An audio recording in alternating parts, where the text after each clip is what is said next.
Okay, we weren't just a one-hit wonder. Episode 2 of Thirsty Musings. This time I sat down with Ben, who runs an Instagram account called beerbayben. Uh, he's been doing it for about 5 years, and yeah, as the name would suggest, he's a guy called Ben who lives in Whitley Bay who takes photos of beer.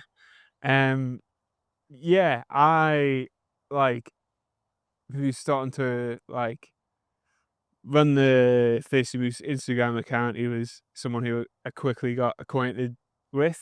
Cheers to the algorithm, I think. Nah, we probably would have already been following each other.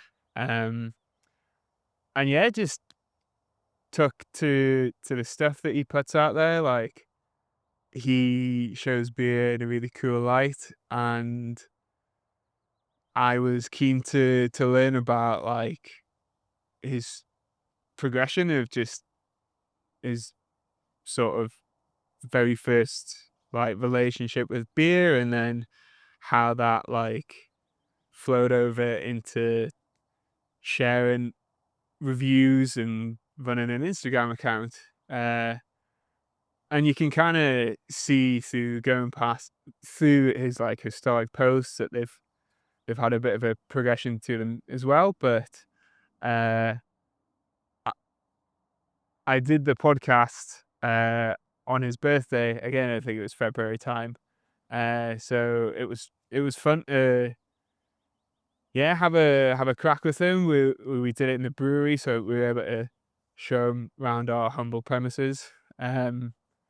It's funny, he was just sort of coming off the back of doing a collaboration brew with the folks at Full Circle, with a handful of other sort of beer influencers.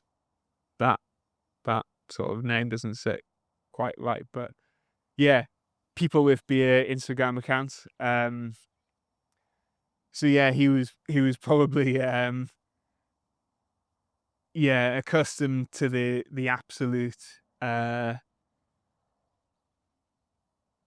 I don't want to do Thirsty Moose a disservice, but certainly Full Circle's brewery is it's all automated and absolutely precise in everything that takes place in the whole process. Uh, don't get me wrong, ours is a fine bit of kit and very well maintained, but yeah, ours is more artisan, so it might have been a little bit of a surprise to him being sort of acclimatized to the Full Circle setup. But now it was really good fun chatting to him. Not a business per se, the sort of thread of the Thirsty Musings, like the premise of it, but um yeah, you might, I don't know if he makes a ton of money from it, but I see running an Instagram account as a business in itself. So yeah, hope you enjoy it. Very keen to hear what you think of these podcasts. So yeah, let me know in whatever way is convenient to you. Thanks. See you later.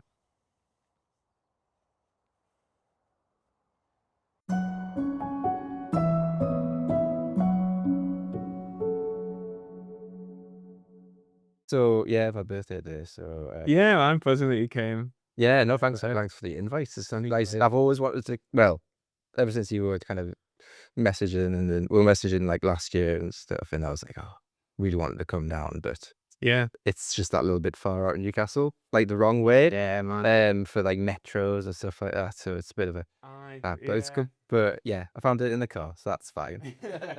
Yeah, it's a bit of I mean, it would be different if you had like a big tap room and stuff, but yeah, it's yeah. quite a small little unit at the minute, aren't you?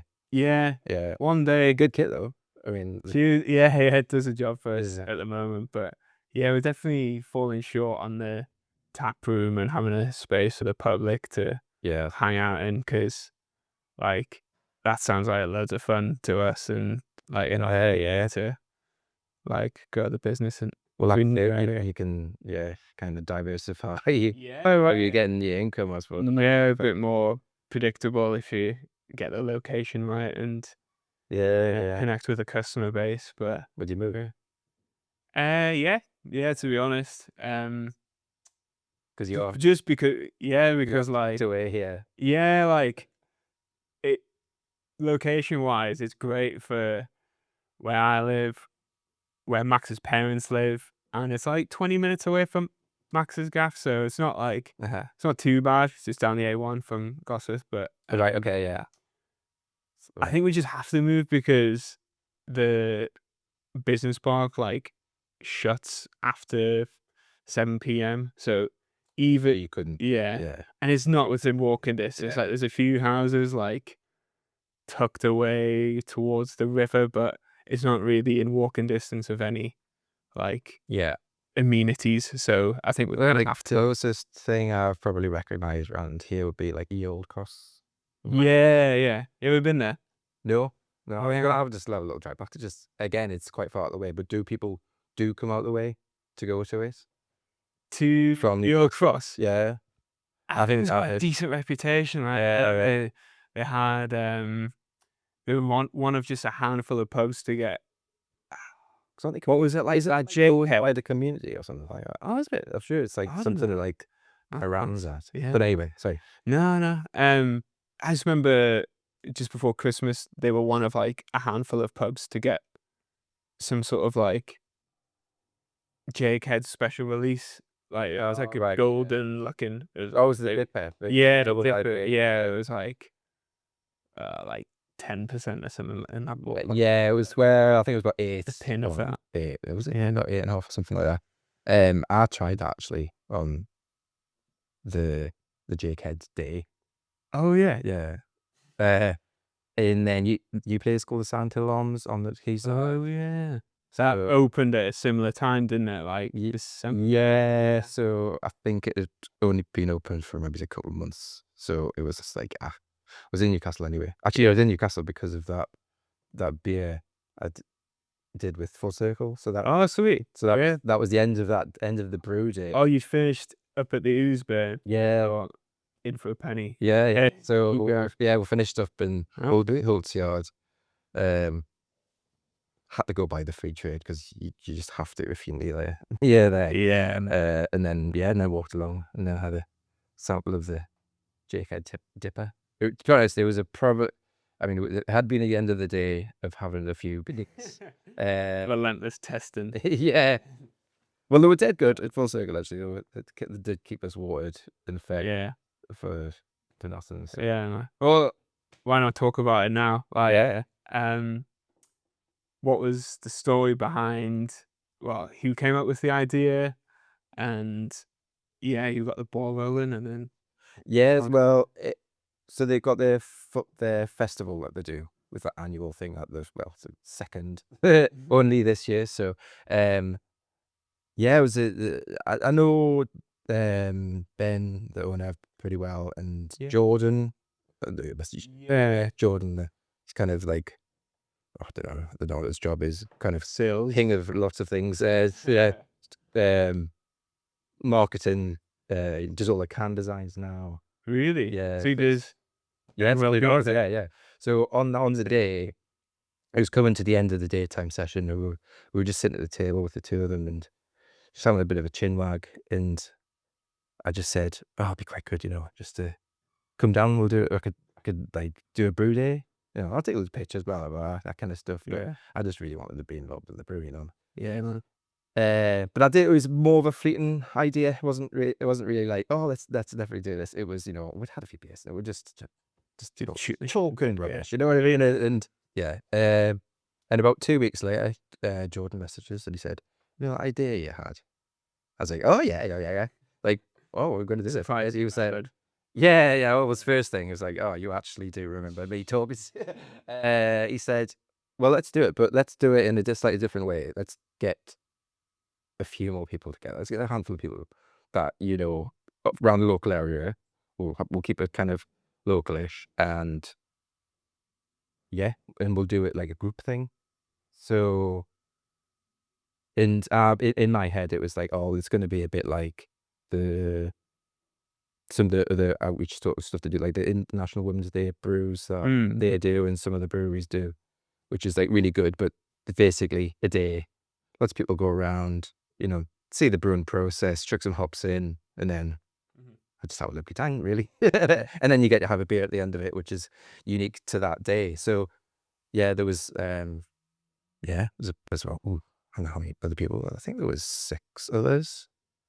So we got so they're all Instagram guys as well, quite local. Right, so that was a theme. The idea was like beer influencers Yeah. to come in, and that was kind of like thought about for like the name and stuff like that. Yeah. But it was quite good because some of the guys are dead knowledgeable about the brewing industry. They just know like everyone's name, like from all. If you name a brewery, they go, "Oh yeah, talking to him like last week," and it was about in bottle shops. They know everyone that. Inshi, he's dead knowledgeable, and Boozy Cook as well. David, he's like from my round my way, Whitley Bay, Monk Seaton area. Like both of them, they're quite knowledgeable about this stuff. So yeah, so we got the idea, got people together, and then it was like, let's think about what actually we're going to brew. Right, so did you meet? Well, we just did all over messages, just because it's just everyone's frictional tie and stuff Yeah, like that, yeah. and they're more responsive during the day and blah blah blah. So they said, oh well, we're thinking about we'll do a hazy IPA. It's their bread and butter. Mhm. They're doing really well. Let's just see how should we go along with it.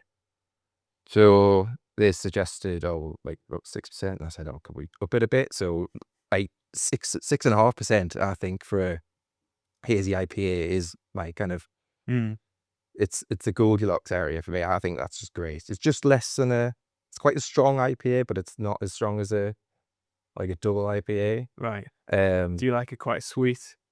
No, so I do like some sweetness, but there are, when you start going into that dipper territory, you can very easily go into something that's like too sweet for my palate. And obviously everyone's different. Some people like it like that sort of thing. A lot of people have kind of steered away from like smoothie sours and stuff. I think they're just too much for me these days. Like I was quite interested in them many years ago. Like when Vault City were a bit younger, when everything they produced was in bottles. That's always think that the cutoff is like once they started canning stuff and not putting everything into a bottle, that's when I start to go. And I don't know if it was the way that the manufactured different, or it's probably just my tastes changing over time. But yeah. So back to the beer, like 6.5%, I think is a really good range. I mean, the kind of running joke is with Beak. Beak could produce just loads and loads of great beers, but every release is a 6.5% taste.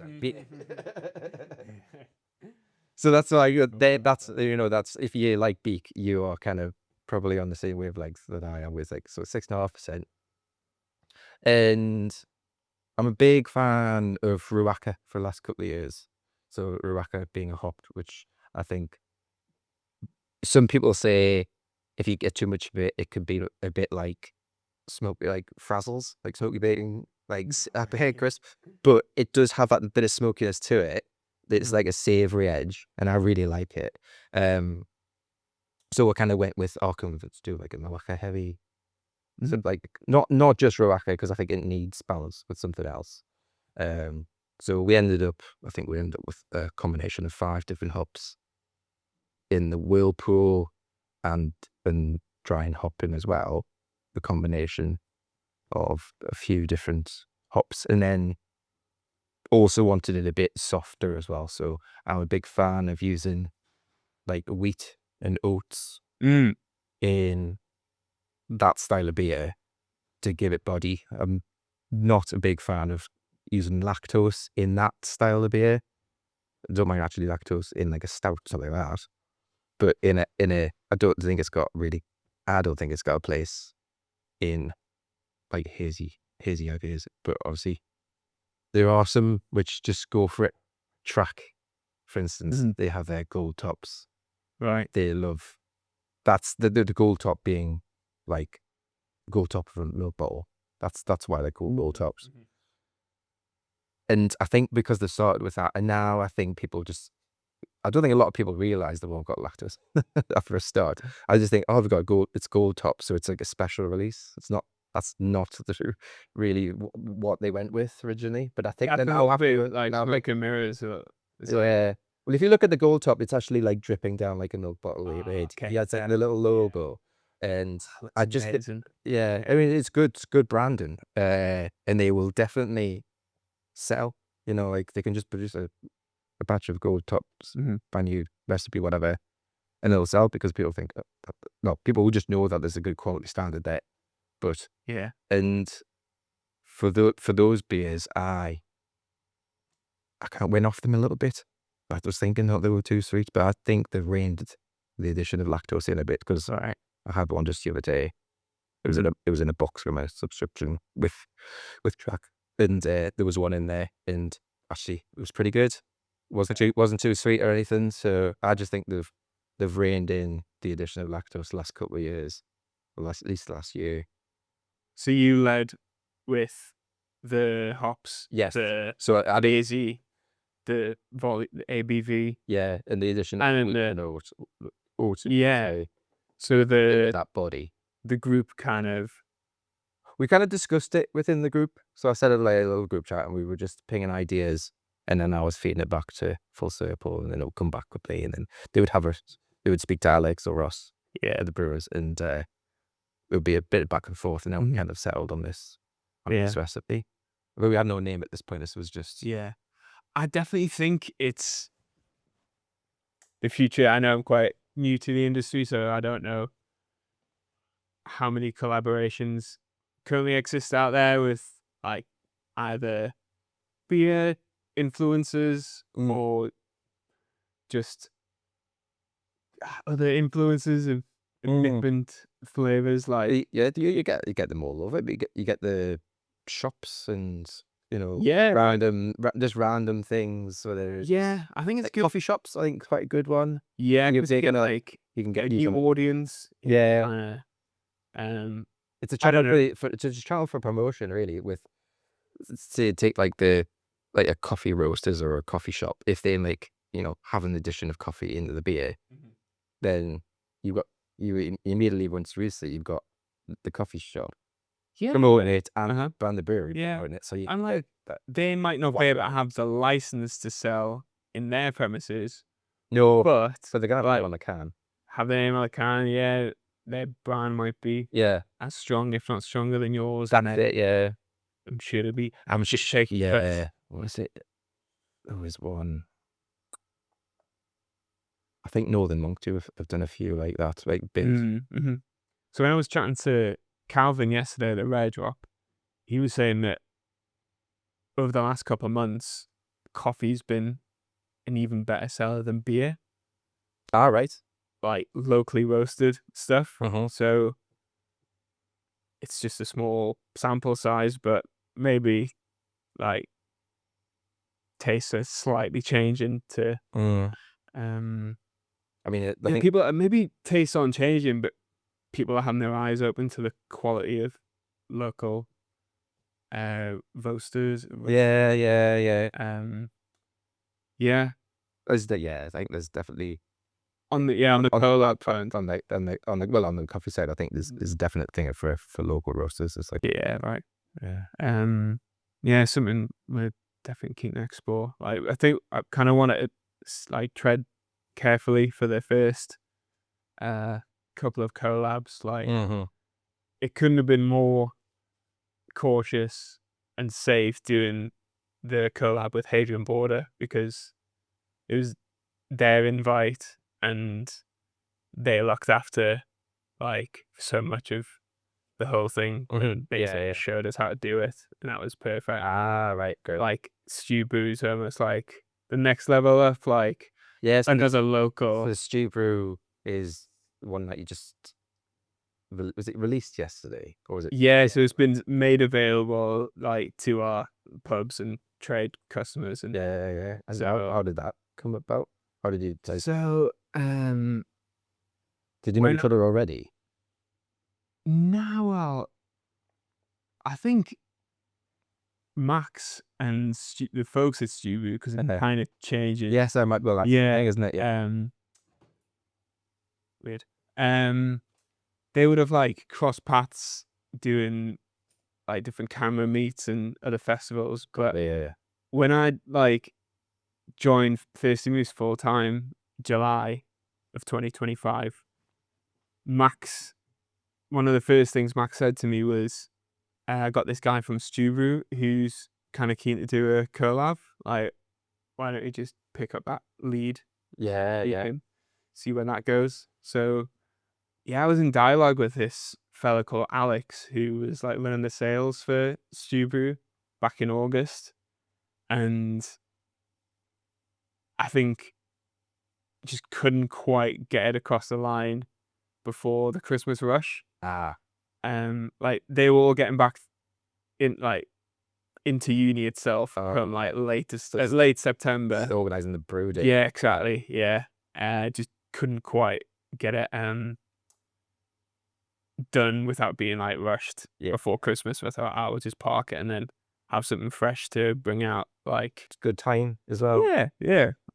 Good timing. I think it would have maybe been a bit early. You were saying like with the January slowdown of generally and stuff like that. Right. You might. Yeah, and you kind of like this time of year. There's no natural occasions or things to like latch upon into it, like for inspiration. Valentine's Day. Oh no. More fool me for forgetting birthday, but hey man, maybe when you got 100,000 Instagram followers, it's a good thing. Ben's birthday beer come up. Yes, but I've always wanted to organise a beer festival, so I was always do that. So. Yeah, man. Yeah. If things keep on trending, Yes. definitely possible. But yeah, like there's a lot of power to be unlocked when you work with another brand. And like from our perspective, we're like hats off to Full Circle for like bringing in like, because they're all local influencers as well. So like it kind of gives you guys more of a boost and like more of a platform in some ways, and it's reciprocal for sure. Yeah, and they were so lovely, right in the day, and we just sat around the table at the end, and we were just chin wagging and whatever. It was just great just to have that conversation, and it just means that you're kind of for us personally. Everyone said it afterwards. Everyone was like in agreement that we're gonna go back to that brand just because like we've been involved and they've had confidence to invite us in, and not just like the spoil a whole batch of beer, because it was a big risk for them as well, because Iraq is like probably the most expensive hop you can buy at the minute. Kind of big demand, but short supply. Is it New Zealand? Yeah. Right. Well, it's that. It's like New Zealand. Fucking miles away. So yeah, I mean that's probably one of the reasons. But yeah, it's got this distinctive flavor as well. But they said it was the most expensive beer that they'd done, per. Per brew. And they said it better sell, like. But it did say, they did kind of say, if it does well, we will start doing these more seasonal stuff. That they always do like seasonal, do like these one-off stuff, but they hadn't done like the biggest stuff. They've been trying to keep it under a certain percentage. Obviously, there's tax reasons for that. But also they find it easier to sell in the quantity, and it's a bit safer for them. So they're saying earlier, like they're ramping up. They're trying to keep up with the volumes of like Looper and the Peter. Sure. They just keep them afloat, and then if they can kind of rely on that, the constant supply of income, they can afford to do these like more expensive, less profitable Yeah, kind of beers. that's the dream scenario for sure. Like to stay on the bleeding edge and to Yeah. like identify new tastes, trends. Yeah. Maybe And then even in a they've got like a few barrels in the corner, which they're chucking stuff in as well. But that's not all right for the hall of Quakers. yeah, the players and like that sort of idea, it allows them to do Yeah. is have a bit of fun, but the brewers just what they want to do, what they don't want to be doing the constant training of the same thing or whatever. They want to be there. They want to give a bit of Character. a bit more creative with what they're doing. Yeah, for sure. Not just an assembly line. Which because it is quite automated. yeah, Right. I feel like yeah. which is With like things. sweet for efficiency. But again, it's like 80-20, like you can get 80%. Yeah. Like, automated and like almost equally automated in terms of the demand that's out there and like it's constantly, fair play to them. And it would be remiss of me not to ask how the name came about. Right. So when we were gin racking at the end, we did have a list of. Well, Jordan was just on his computer. I thought he was just like replying emails, but what I realized he was doing, he was like noting down things that were coming up in conversation. So he was just noting down, he said that. Little quotes. Or someone like that. Yeah. And then he would just, so he's a little. And we did Fair play, man. But we did actually, we did have to come up with a couple of names, which we nearly went with first. One was Shy Ben's Getting Out. We nearly went with that. But then we thought, we didn't actually go with that one. Primarily, actually, that would be that would be a better name for a stout. So you could say Shy Ben Gets Stout. I mean, that would be a good. And I don't think there was one when we had a look. Yeah. And then there was something. What was it? It was Biker Rats from Mars. So if you remember the old Biker Mice from Mars, cartoon from the 90s. So it was Biker Rats from Mars, and we were gonna go with that, but there was like BY. Yeah, like as in via, because we're just down face out the wall. Yeah.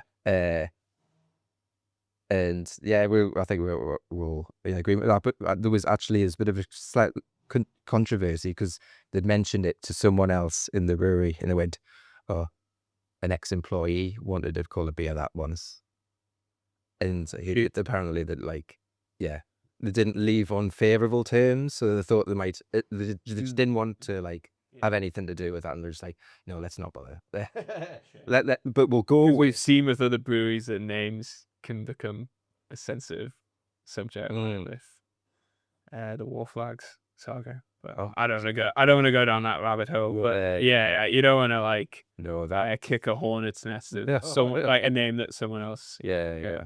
So that'll be Welding Day was pretty much like third on the list. And actually, the more we said it, it made more sense anyway. It was someone said, "Oh, he was he was in his last month of work, and he said, I just took this as a Wellbeing Day." Just laughed. I was just joking with it, and he actually did. So it was like, well, we all took a day off work, obviously, to be there, but his work allowed him. So there's some big companies like you like to do like volunteering days or something like that, usually for charity. So he took a Wellbeing Day, so we ended up all the beer that as a glass. But then and then Jordan, he did the artwork. He turned it around really quick as well. Well, bloat man does everything. I was going to bring you a can as well. So I know so you've managed to see it around. Oh, actually not. No, not. I mean, it may well have been in Wee Hills, to be fair. Yeah, wasn't you wouldn't look like scouring all the shelves. Again, I usually like to see what catches the eye and do the little surveying of great shot how Thirsty Moose stands up against other breweries' cans. But superb shop. It was a cool place to interview him as well. He's got this office up some spiral stairs at the back. Oh, right. Yeah, and good laugh. But I'm curious to know your full story with beer. Full stop. Well, when I was Gone. when I was like first going to pubs when I was younger, obviously everyone's drinking like just rubbish lager. I mean the pub around our corner for us, we were still in like doing our A levels, and on Thursday they would do a pound a pint. Super. Yeah, so that was great, but it was rubbish. It's like crap beer. I think it was like I think it was like Carlsberg or something like that. It's probably because I think that was always the cheapest. Are you from the Whitley Bay? Yeah, so I was like, I grew up in Whitley Bay. Yeah. Yeah. Well, would that have been a Thursday then? No, so that was it was in a pub called the Sheelan, which is now I think it's called the Red House now. But All right. yeah, so it was just on its own next with a housing estate. Right. But yeah, but from that point on, I was never kind of into the kind of I was always staying away from like the fizzy beer, like the sort of mass produced lager stuff. Yeah. And I was always looking for something else, and sometimes it was something on keg, but like John Smith's. It's like so it's like you. Oh, mine's. But once I started to go to Yeah, man. But I always it was simultaneously. That's the kick in the fridge. it's a good job we kept it. Yeah. Sorry, man. So When I on the John Smiths. yeah, so but then so we went to the pubs, and then there was all these like cask lines of like local beer. Obviously it doesn't travel very far, so they're always local. And yeah, so from that point on I was always like, if it was cask line, I'll be heading straight for it, kind of ignoring all the other taps. So Yeah. there's no craft at the time, so really it was kind of before any kind of craft revolution. Yeah. Like Bass and Landlord. And Yeah, like that. so always a big fan of cask. And then fast forward, I moved to North Shields with my fiance at the time. And we lived around the corner from the Time Off Lodge. Sweet. Yeah. Yeah. So we were there like all the time, and more of our friends started to move into the area as well. So we were I had to walk past it on the way home from work as well. I got to get off a Time Off Metro, and I had to walk past it, and there was many a times where I just kind of fell in. Gravitate. Yeah, especially in the summer, they got the little little beer garden out the back, just overlooks the park. Yeah.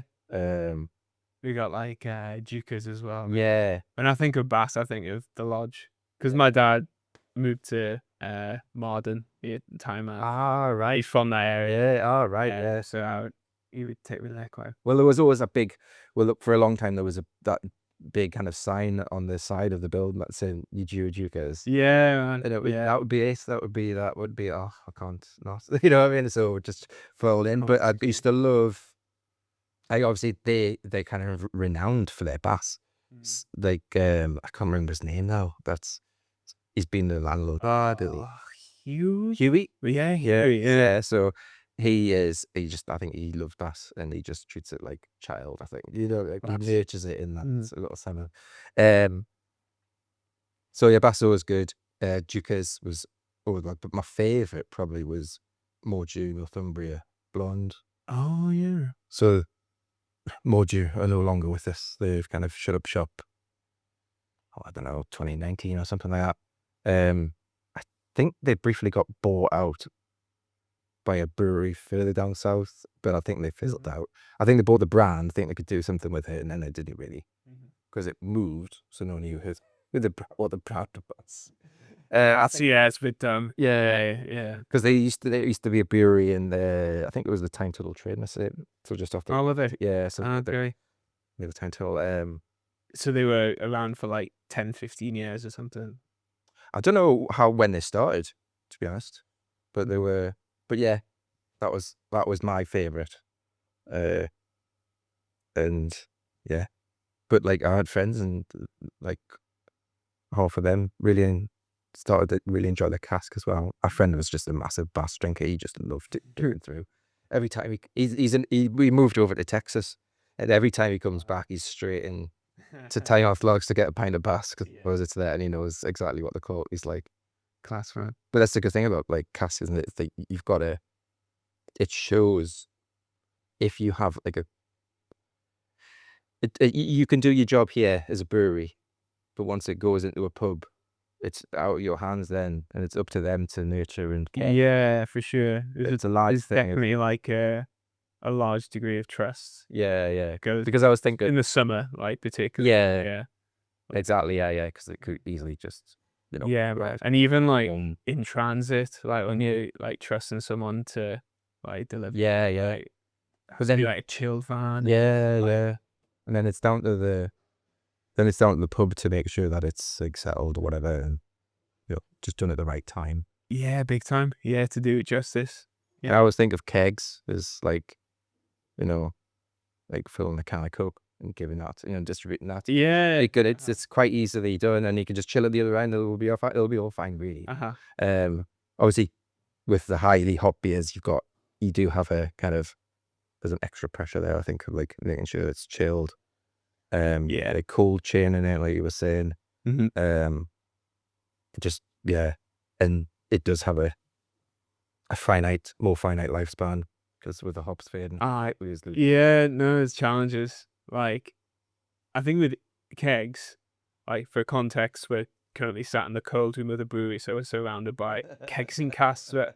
So when I think of kegs, like the variance of like the probability distribution of what could go right or wrong is like narrow, which is great, and like which is why it's such a useful technology. But cask can be utterly superb at the far end of the spectrum, and then disastrous when spillages and like it's kept too long, high temperatures. So it's just the dance you got to do when you sell cask. So it's completely worthwhile when you when everything falls into place. But it's not like, and then that's not like some miracle that has to happen for it all be in place. It just has to like follow the procedure basically. Yes. And it's worth having. But obviously you have to have like decent footfall and demand for cask. It's for whoever you're selling it to. So it's not gonna last forever. It's sold in like 4 or 5 days. But so how did the like developing love for cask ale spill over to Instagram? Well, it was actually probably once I started to go into like what you kind of term as craft. And again, it was actually my origins into craft was Looper from Full Circle.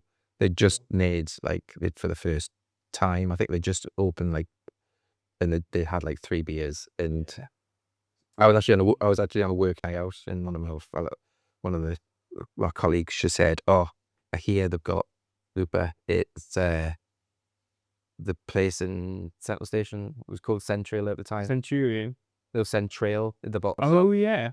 What, in cans? Yeah, so they had it in cans, and we were out on like our work Christmas night out, and said, "Oh, well, it's actually going to shut in 10 minutes." So like our first party was running, playing this last for work to get a can of Looper, and we came back to the pub and everyone was, because it was a few other people really into the beers as well. So wait, so you were crushing a few cans of Looper in a pub?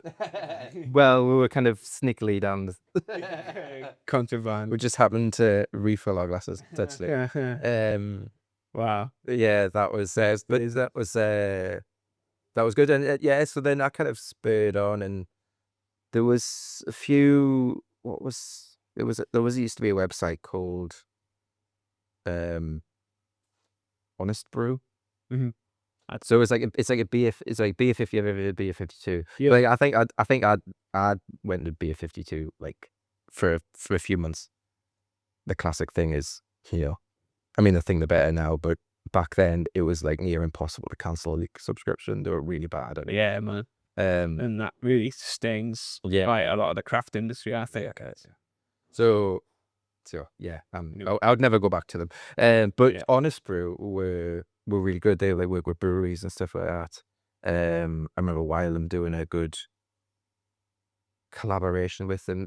I think they did a series where they were trying to work out what the future of beer was, and there was a few breweries involved, and I remember Wylam's being quite interesting. So were they a subscription service, like online? They were they a subscription? I think they might be. I can't remember if it was a subscription or just an online shop. Yeah. But it was like, it was a few things like that. Nord and Whitley Bay, Mm. they kind of saved my lockdown. You know, like they were really quite close, and they would deliver locally and stuff like that, and they had everything on the website. And yeah, that it started to kind of, I started to get more and more, and it was really good to try all these different breweries that I hadn't tried before or even heard of before. And I started using Untapped just to keep tabs on what I was drinking. It's quite cool to see what other people were drinking and give it like little scores and stuff. And then I could look back and say, oh, actually, what did I have from that brewery? So it was good. It was more for me to log what I was actually drinking rather than anything else. So, and because I was doing that, I was taking pictures. And because I was taking pictures, my wife was saying, you should just start an Instagram account because you're constantly taking pictures. If you pay, you make it all like a little bit more widespread than just, your 5 chaps on that you might be friends with on Untapped. Yeah. Because then you're doing quite good pictures, so why not? I was like, all right, okay. So then I just tried it, and quite quickly, like, because I didn't realize before I started this, like, there are quite a lot of people doing quite a similar thing. But before I'd probably followed like 2 or 3 people, and I thought that was generally probably it. I was like totally blinkered by how many people have like kind of beer related accounts on Instagram. I mean, obviously years have gone by and more people are doing it, but yeah. So that was it. That's basically why, or how, I guess my wife pushed me into it. For every time she says, "Oh, you can't take the picture of your beer again," I said, "Well, you pushed me into this." Always how that was. Yeah, well, it's gonna be back pocket. So right in the early Untapped days, did you pay quite a lot of attention into the quality of the photo? Because you think of Untapped and sweet for those like in situ, like on the fly, get a quick snap of your pint. Yeah. Damn.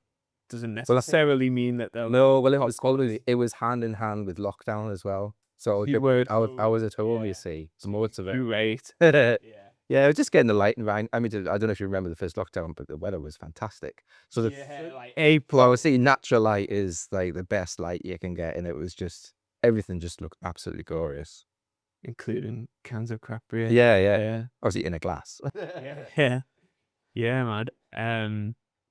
I'm kind of curious to know, like, to the viewer from the outside looking in, it's just like constant stream of like aesthetically gorgeous pictures, but like no, man, and like your kitchen's fucking lush as well, to be fair. Oh yeah. How long does it take to do like a post? Because I found with doing Moose social media that it might be like 2 hours for. Well, I've kind of got a little. I mean, I keep moving because we keep doing stuff to the house. See, we bought the house and it was a wreck, so we'll be renovating it. Oh, so I keep moving. I keep having to force myself to move, because then whatever I was using as a surface is now taken up by something else, or doesn't exist anymore. So the latest is I'm actually using a record, the top of a record player that we found in the house. It was cool. Yeah, it's like it looks like a side cabinet from like mid-century side cabinet, like a 1960s job. And it was in a garage that actually no longer exists as well. It was in the back of a garage and had paint pots and stuff in it, because they just left all the stuff now. And when I unearthed it, I realized it was they call it a radiogram. So it's a piece of furniture with a record player. So the speakers are like in the furniture. you open the top up and then there's a record player and like loads of bands of radio that don't are all obsolete now. So actually that's what I'm using for my pictures. So if you see it, it's like scratched and stuff like that. The surface of the pictures I've taken there, it's because that is a very old piece of furniture that was found in the back of a garage. It's a nice contrast when you got I do like clean. because I do like a bit of old texture. Like in pictures, it's quite nice to have that. I've never been a fan of like light boxes. A lot of people quite easy to do. It's quite like you have your light box in the corner, take a picture, and then you're done. Never. I just find it a bit. Yeah. Wait, a bit. No, I'd say soulless is probably a bit harsh, but it's not with thought, as one thing put it into it. So for me, like a light box from my like background in working in engineering is like you put a piece of paper on top of a table and it's illuminated from under. Oh, right. So you can get like you could buy like basically a small pop-up tent. I think a lot of them are like. Oh, okay. And they would have like an LED ring probably in the top ceiling of the bar. All right. So with an open end for you to. Yeah, you might pick like an influencer or something. Yeah. Like that sort of. And you get different coloured cards and stuff which can work really well. There's a guy called Quiss Kid. It's like CWISS. I think it's he. I don't think he's necessarily light box. He's actually a professional photographer. He uses different colours. He's got his different like background, and it works really well with depending on the brewery he's using. He's very good at a deal. Like a 10 quid Timu. No. Sure. Yeah. Like professional. But saying that, I'm not using like anything very expensive for my lighting. I've got a couple of lights which. One's on a little tripod, the other one's like got a clamp on it. Just little LED sort of things. But what I do is I find a bit of card or a bit of paper, and I bounce point the strongest light at the piece of card, right. and bounce the light, and that's a much more flattering light for the beer. So if you ever see it on our pictures, like the light on the left is actually bouncing off a piece of card. Okay. I've gone through various pieces, losing bits of cards, but if you ever see it does have a nice line, which if you reflect it off the glass, kind of outlines it in the inside of the glass, so it does like that. It's like almost like a cartoon. If you do a reflection of on a balloon or something, it has that kind of. But for you to like even discover that must have taken hundreds of narrations. I think all like from my earlier posts were like they were pretty rubbish, but class to look back on though. Yeah. Progression. What about those ones where like a dual pole? Oh, yeah. So you said those ones. Two of them were split poles. I haven't done one of them for ages. A bit more tricky to set up, but it's basically filming it in exactly the same place once, and then either emptying that glass or getting another glass of exactly the same, putting exactly the same place. Make sure the camera has never moved. Yeah. And then so I've got 2 videos. Yeah. And I just quickly edit them, and it's as easy as that. It's just like you can get some editors which you can kind of crop the video. So I just crop it from the left, crop the other one to the right. Yeah. And then just put them side by side, and then it is good. I think one of the I did do some good one I quite liked. I did one which was 3, which was really tricky. So I had like a thin slice in the middle and 2 slices on the outside. I can't remember what that was for. Triple IPA. Yeah, that's it. Usually they are of a similar style where something's different, and it might be the ABV, or they might have used like the same hops, but it is different style. There's one West Coast, one East Coast, but generally they are the same, but ABV's probably ramped up. 10-watt moon, 20-watt moon, 40-watt moon. That was the 3. Gotcha. Yeah. Wait, he did those? Which I can't remember. I think it was. I'll take it out. Today's. Yeah. Cool. And then you've got like the moon system. Yeah. Well, that was the first thing I was like, well, it would be good to like have a, like replicate, because I always goes this one in tapped, replicate that kind of 0.5 Yeah. system, and you can't do that stars or anything like that. And now we realize, the moons, you can have a quarter moon, like in 0.25. Yeah. Even more. Yeah. So I was like, yeah. flaming moons, and I've never seen anyone else use it, and I think it's Like, but to like copyright them. yeah. Copyright emojis could be tough, but so like, of course, it's gonna have a degree of like subjectivity to how you rate your beers, but like, what criteria do you work through when you like give a rating?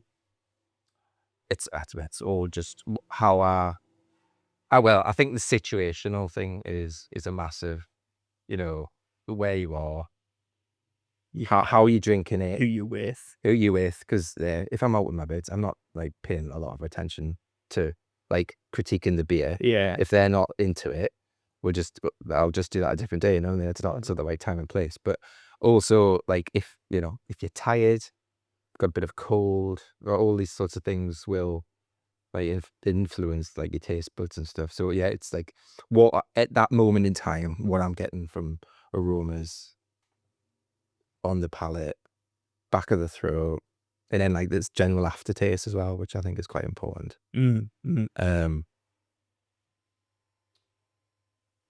But yeah, temperature of the beer, massive. I think people don't. So when you're out and about, yeah. Right. So like I was saying, like, go back to full circle.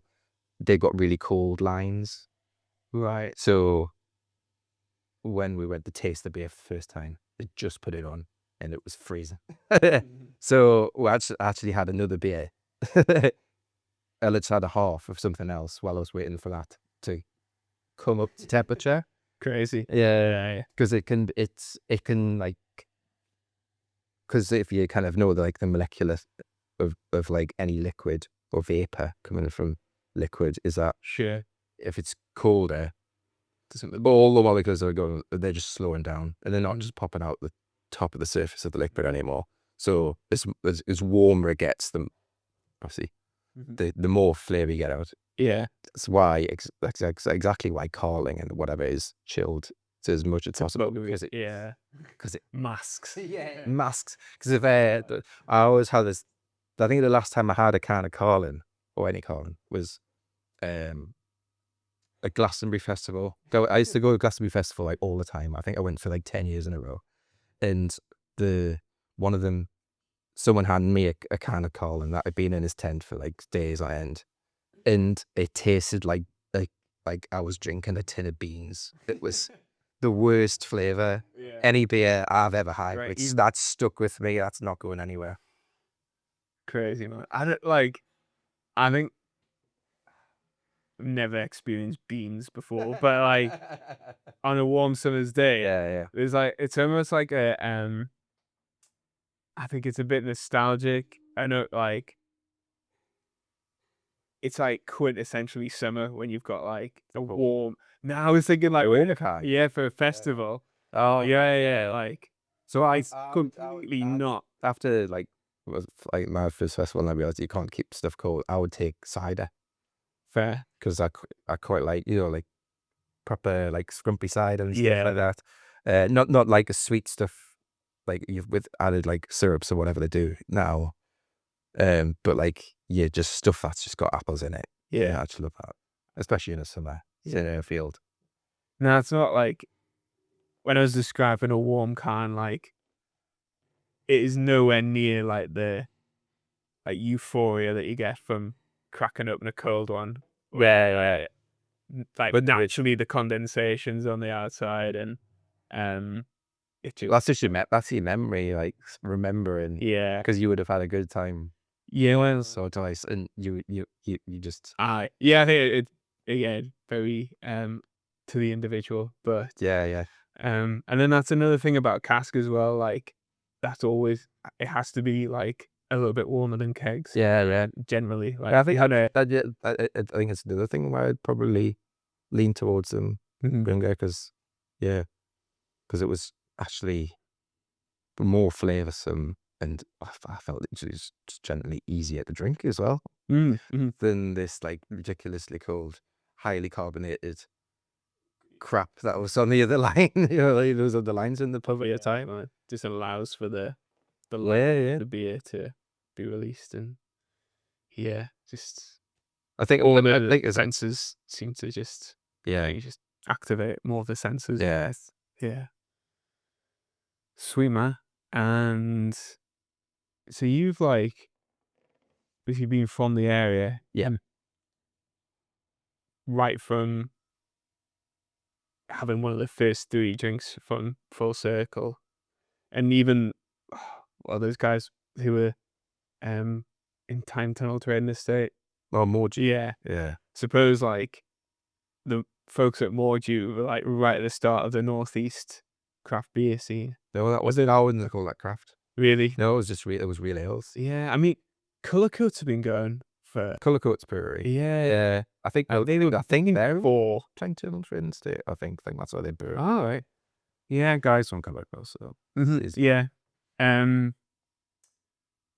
But now, what I was wanting to ask was you've seen the northeast craft beer scene pretty much from right at yeah. its infancy to Well, I remember where we're at I now. remember when Wylam moved away from Wylam, and actually in Palaska. If they started in 2000, Yeah. if they had the 25th, No. Yeah. it must have been pretty much the first guys to. As in, yeah, I would say. Well, they were brewing Jakehead before that style was even known about in the country. Really, they were if you think about go back to the roots of Jakehead, it's that it was really pushing boundaries back then. And I think that was just on cask at the time. It wasn't a keg beer. I don't think what this first about. I might be wrong, but yeah, seeing that move and then that just oh wow, that's where they're moving to. But I don't know if it's the same time, but I just feel like Town Mouse I always think is the start of that new kind of bars of a similar nature popping up. I think Town Mouse is 2018-ish, maybe. could be. Yeah. So they sort of came up with a new sort of blueprint for Yeah, just a copy. obviously seeing it elsewhere, I would imagine. But I don't think anywhere in Newcastle necessarily was doing anything at the time. And I think it looked probably a wee while till anything else came about. But they persevered and it's paid off. I've actually went to Aperture Ale House in North Shields. Yeah, that looks awesome. Yeah, so that was one of the guys that was pulling the pints at Town Mouse for a long time. Oh, really? So he decided obviously to start his own place. Yeah. It's a great looking place. It's a bit like Axis in Gateshead, like that sort of clean cut, very modern and just actually just gorgeous to sit into as well. So for good little job. It was cool watching that because I think their Instagram account they started it while they were doing and the it gets you, doesn't it? There's a buzz you in at the story, and you feel like you've got some sort of not relationship, but for sure. He pulls you in. Yeah, relationship's kind of the word, isn't it? Yeah, invested. 100%. Just thinking about North Shields, the Enigma tap is probably the first. Yeah, I think they've done really well, and I think they was probably taking a bit of a punt at the time, big time, because well, I think probably you look at it was the Flash House and Six Barrels, and I think there's Low Key along there as well. Flash House, Three Kings is around the corner as well. Flash House were doing. People started to go there, and it's not somewhere where you just fall in. You've really got to go out your way, to go to it. And this was at a time where the fish quay itself wasn't as gentrified as call it one now. It was, so there wasn't really anywhere to go down there. So you really had to go out your way when they first moved. And we would often go, and it was always busy. And it's obviously there was a market there, and people wanting that sort of, bit more modern, crafty beer. And yeah, so I think Enigma, I've not spoken to them, but I imagine they saw that and thought, actually, there is a market in this town. Yeah. Um, Because like but yeah. being like from the area, driving along is it Albion Road, like through the middle of Shields, and we got like you're coming from the Tynemouth end, you got like the church on the right. Yeah. There was like a series of pubs. Even like I remember there was like the Tap and Spile, like Yeah. kind of close to where the first church is, like Kiki's Cabin or whatever. Yeah. And then like on the left there was like the Oddfellows, which is Yeah. still there, which is the Seven No. Stars. Seven Stars. Yeah. Yeah. But then like another 3 pubs that were always like closing down, reopening with a vague Right. never. As long as And like, the pub and kitchen, reopened as pub and kitchen. yeah, it looked alright, but Yeah. But basically, just it's a bit like you see it all the time where a pub closes down, someone else takes it over, tries to do something different, and the same people go back in it because they've been there for yeah, the locals. And then, but yeah, there was always like trouble, I think. yeah.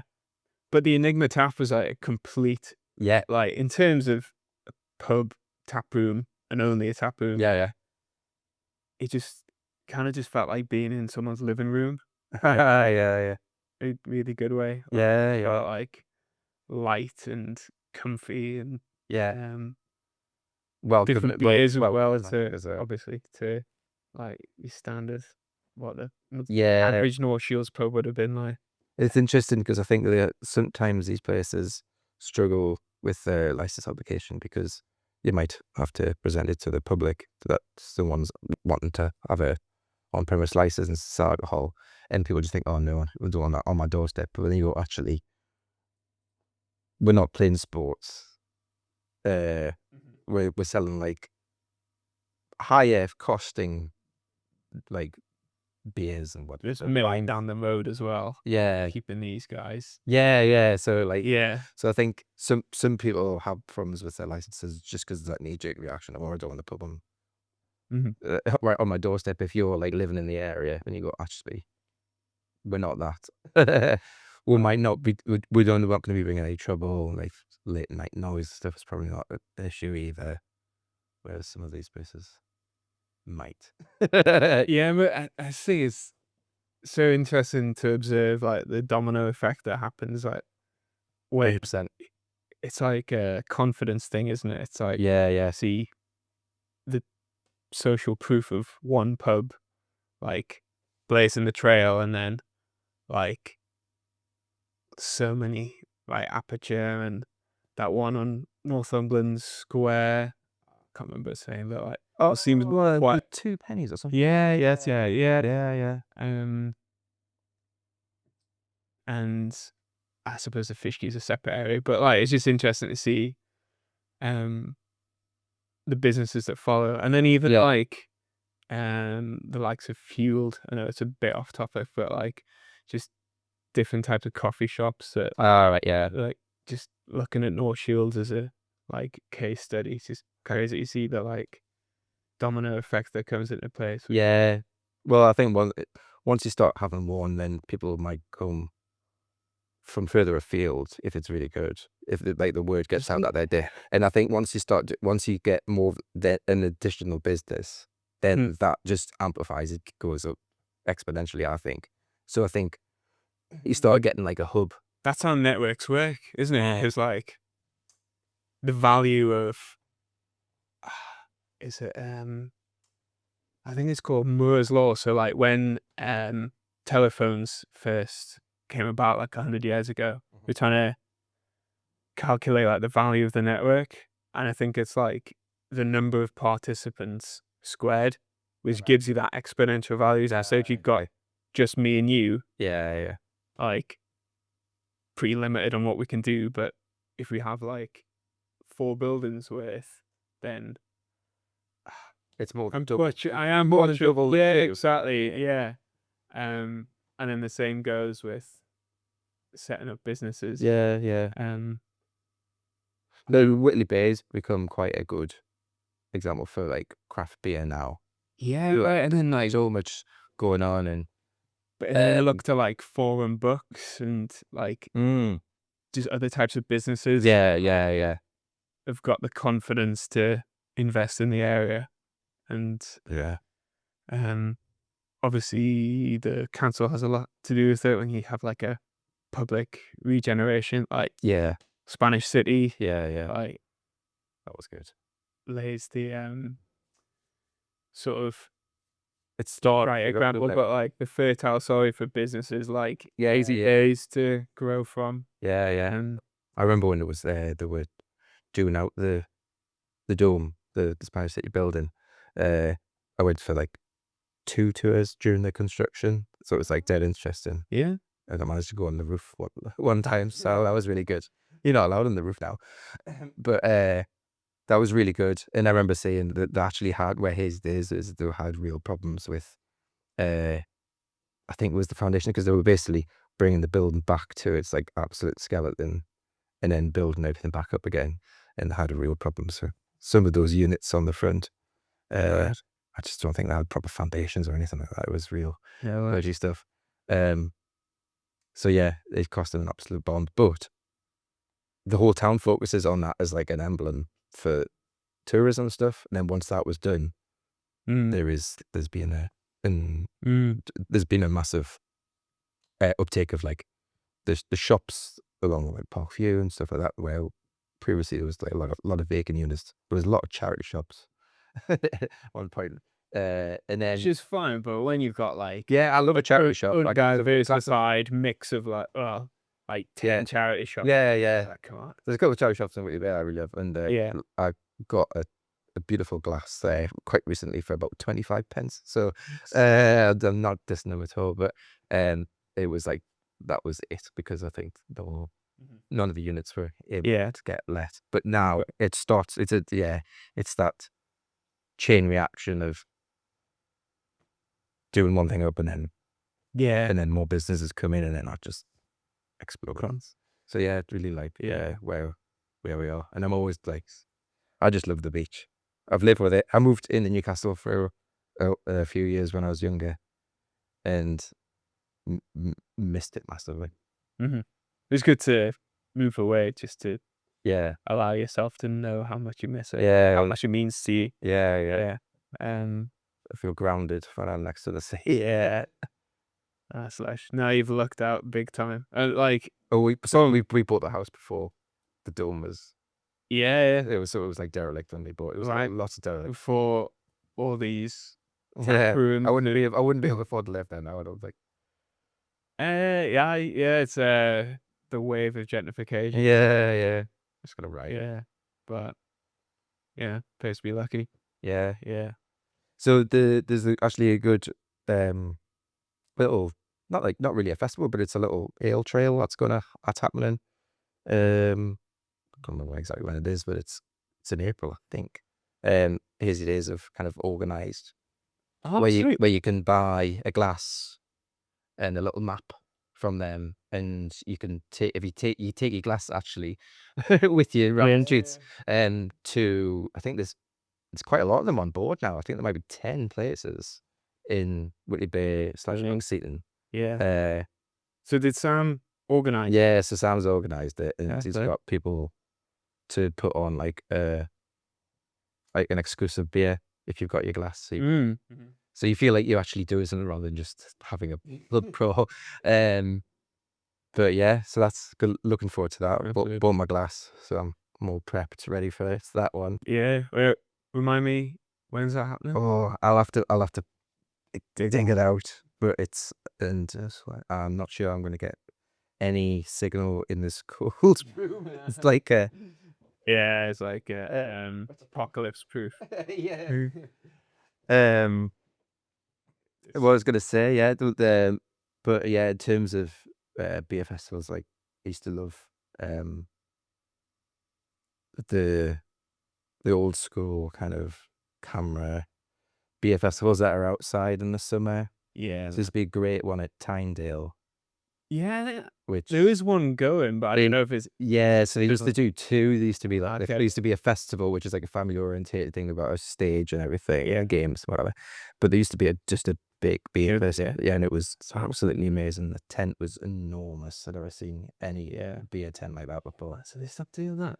They stopped it 2022, I think it was. It was around then, and it was another kick in teeth because we used to, when I was living in those shields, there used to be a one at Time Out Cricket Club. Yeah, I remember that. Yeah, and that was amazing. I mean, one of my friends, and he just wasn't into like ales really or anything, because he used to just sit outside in the sun.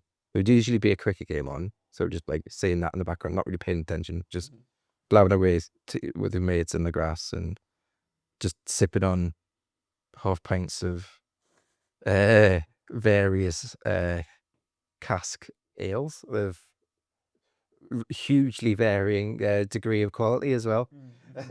Nice to have that. Yeah, you hit and miss, some of them. Yeah. But he used to say, "Oh, it's his favorite day of the year." It's so sad that that I know, it's so sad. like If economically unviable somehow. I don't know, I Right. think either because I think the people that were organising it weren't the cricket club themselves, and I think the cricket club, I think there was some argument or something about something or other, but for whatever reason, it doesn't exist. I'd love to come back. Yeah. Maybe that should be my next exploration. Well, when you do run your own festival. Yeah, exactly. Yeah. Yeah. Well, I speak to there's a guy from Liverpool called Cam. He's called Beer Guide Worldwide on Instagram. He runs a few craft beer festivals around the country. I think the closest one to here is Sheffield. He keeps saying I should go a lot, but it's getting the time away from the family and stuff. But he's been trying. I've been trying to like give some ideas, but he's been trying to find venues. So it's just really hard. Yeah. There's not a lot in Newcastle to isn't extortionate. Probably the best place we've potentially found, which used to hold the beer festival I go, was the Boiler Shop near the train station, because they used to do craft beer calling in there many years ago. Really expensive apparently. Yeah. Like just not viable for an event of his nature, because he's usually finding good places, like loads of old like older buildings that have been repurposed as a venue space. I think he generally finds them because I think they're a good price as well. But yeah, if you've got any good ideas, we'll pass them on, Yeah. because it would be good to get a craft festival back in Newcastle. Obviously, you've got the Newcastle Festival at Northumbria Uni. Yeah. Canberra. Yeah. Anyone? So there's that kind of that's going on, but there isn't generally a good, annual craft festival. Like Whiteland did a good one last year. Obviously, that was just a one-off for their 25th birthday. I don't think they'll be doing that in Full Circle. Started doing their annual one. Yeah. And they do put latest brewers there as well. Yeah, they do have other brewers. Yeah, but it'd be good to have like something that's independent of a brewery. Yeah. And Nice outdoor space. yeah. Hopefully.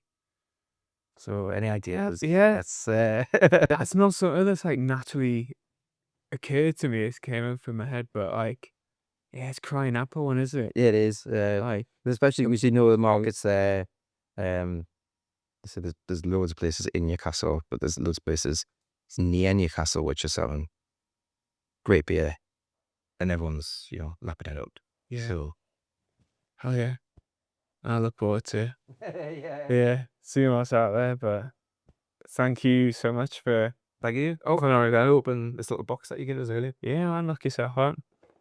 Just figure out what it is. It's your little fragile Tiny little box. Oh, brilliant! The glass. one for your hundreds of other glasses. Yeah, I do have a lot of glasses, and I should get rid of some, to be honest. There's some breweries which I've never had, which I'll never drink again, or Been out of business. or then now going out of business. But that's perfect. Yeah, because I've got a can of the the Canadian Pilsner. Oh, sweet. Yeah, the Howell Marty. So I might treat myself and have it in the glass tonight. Legend. I really appreciate you coming Yeah, down on a like great day. chap. I was looking good at chin mag. Yeah, it's new for me, but like it's a great way for me to like Yeah. learn the ropes of the industry and like Yeah. pick the brains of people with good taste in beer. Yeah, funny.